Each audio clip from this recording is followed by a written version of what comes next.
The scent of freshly brewed coffee and the low hum of the city waking up were the soundtrack to my perfect life. I sat at our polished oak dining table, a relic from Chloe's grandmother, and smiled. 10 years. A full decade since I'd stood opposite Chloe, my hands trembling as I slid a ring onto her finger, promising a lifetime of everything I had to give. And I had.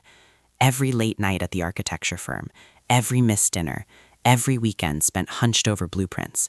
It was all for her, for us, for the life we were building.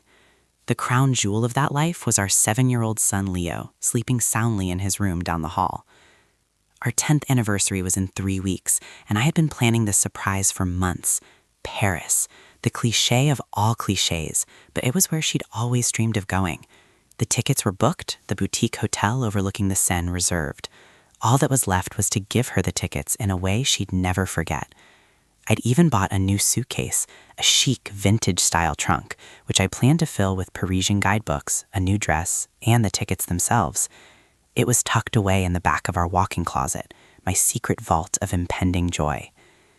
That morning, while searching for a pair of cufflinks in that same closet, my hand brushed against a shopping bag I didn't recognize. It was from Vacheron & Co., a ridiculously expensive jeweler downtown. My first thought was that Chloe had bought herself an anniversary gift, a little treat. She deserved it. But curiosity gnawed at me. I peeked inside.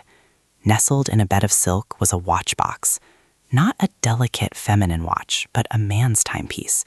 It was heavy, with a dark leather strap and a face of intricate silver gears.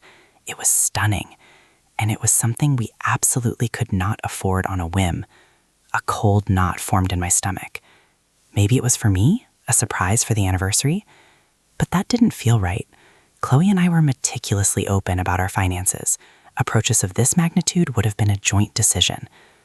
I closed the bag, my heart thumping in nervous rhythm against my ribs. I tried to reason with myself. There had to be a logical explanation. Maybe it was for her father. His birthday was coming up. But her father wore the same digital watch he'd owned for 20 years and scoffed at anything more expensive than a toaster. The knot in my stomach tightened. I left the bag where I found it and went back to the kitchen, the taste of coffee now bitter in my mouth. That evening, I called my best friend Julian. We'd been inseparable since college, the kind of friend who was more of a brother. He was Leo's godfather, the first person we called in an emergency, the permanent third wheel at our family dinners who never felt like one. "Jules," I said, trying to keep my voice steady, "I need to run something by you. Am I crazy?" I told him about the watch. His reaction was immediate and reassuring. "Dude, you're overthinking it." It's gotta be for you. Chloe's just breaking your no big surprises rule for the big 1-0. Don't spoil it for her, man. Pretend you never saw it. His calm logic was a balm on my frayed nerves. Of course, that had to be it. I felt foolish for even doubting her.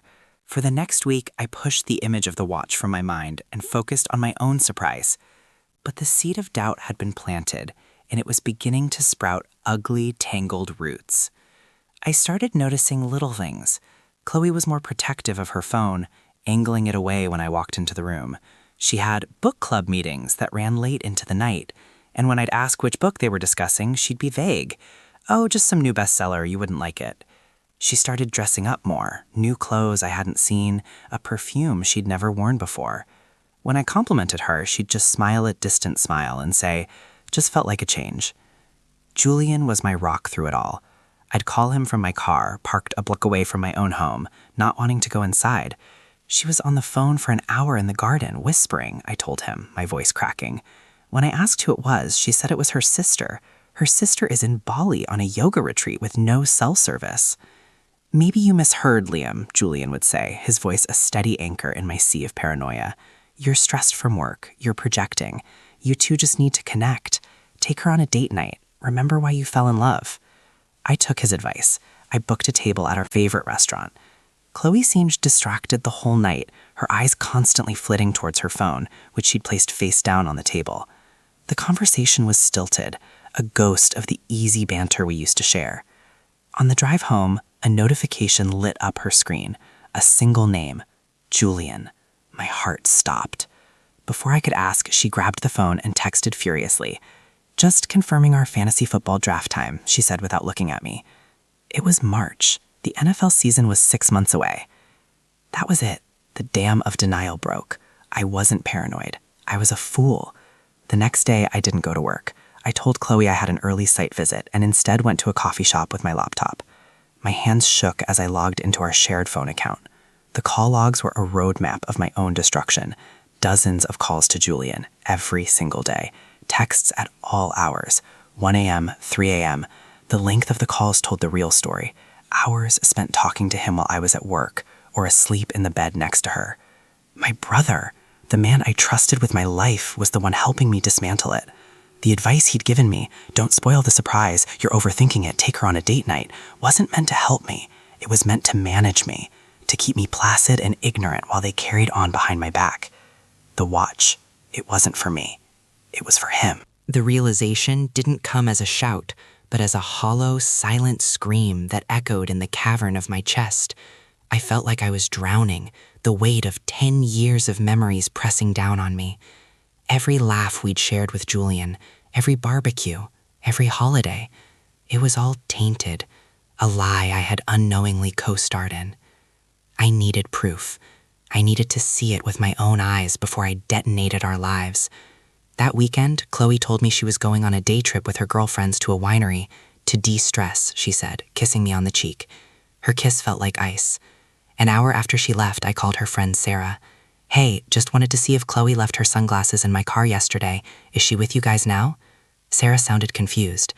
No, Liam, the winery trip is next weekend. I'm at home with the kids. I hung up the phone, the world tilting on its axis.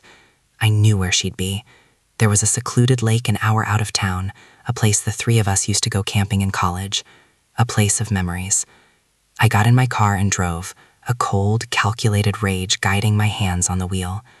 I parked on a dirt road and walked through the woods, and there they were. Down by the water's edge, a picnic blanket spread out. Chloe was laughing, her head thrown back in a way I hadn't seen in years, and Julian was looking at her with an adoration that stole the breath from my lungs. He leaned in and kissed her, a long, lingering kiss full of a history I was never a part of. On his wrist, catching the afternoon sun, was the Vacheron & Co. watch. I didn't storm down there. I didn't scream. I just stood behind a tree and watched as my best friend and my wife acted out the final scene of my marriage. I took out my phone and took a single, clear picture.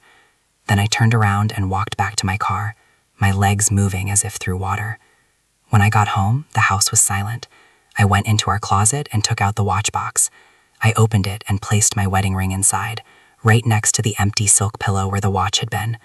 Then I packed a bag for myself and for Leo. When Chloe came home, glowing and relaxed, I was waiting for her in the living room. Leo was at my mother's. How was the winery? I asked, my voice devoid of any emotion. She launched into a detailed, fabricated story about wine tasting and funny anecdotes. I let her finish. When she was done, I slid my phone across the coffee table, the picture of her and Julian on the screen. Her face crumpled. The color drained from her cheeks, replaced by a blotchy, panicked red. Liam, she started, her voice a whisper. Don't, I said, holding up a hand. Don't you dare say my name. I stood up. I called Julian on the way home, I said, my voice dangerously calm. He tried to lie at first. Can you believe that? Even then, he tried to tell me it was a misunderstanding. I let out a dry, humorless laugh. He told me to call you, that you would explain everything. So please, Chloe, explain. Her silence was the only answer I needed. The argument that followed wasn't fiery or passionate. It was a slow, agonizing dissection of our life together.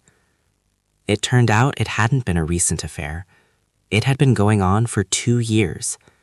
2 years of stolen moments, of shared secrets, of me being the butt of a joke I didn't even know was being told. Julian wasn't just an affair. He was her plan B. He'd been unhappy, she said. She felt like we were just roommates. She didn't know how to tell me. She didn't want to hurt me. You didn't want to hurt me? I repeated, the words tasting like ash. You destroyed me. You took the 2 most important relationships in my life and you set them on fire, all while smiling in my face. You let me cry to him about you.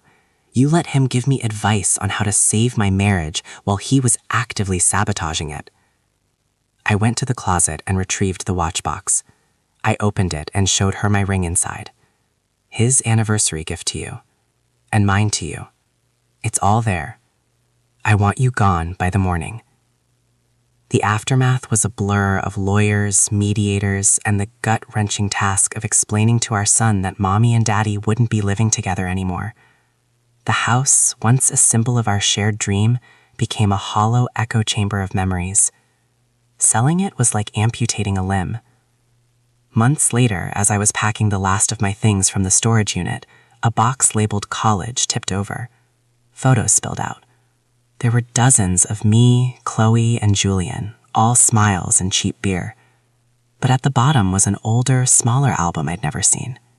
I opened it. It was full of pictures of just Chloe and Julian, long before I was ever in the picture.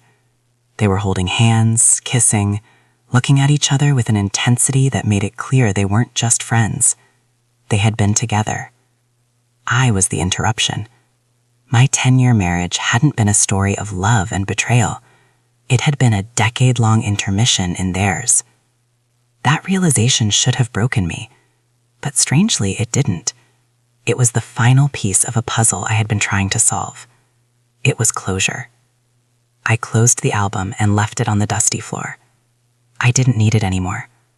I walked out of the storage unit and into the sunlight. Not healed, not whole, but free. The life I had built was gone, reduced to rubble. But I'm an architect. I know how to build. And this time, I would build just for me.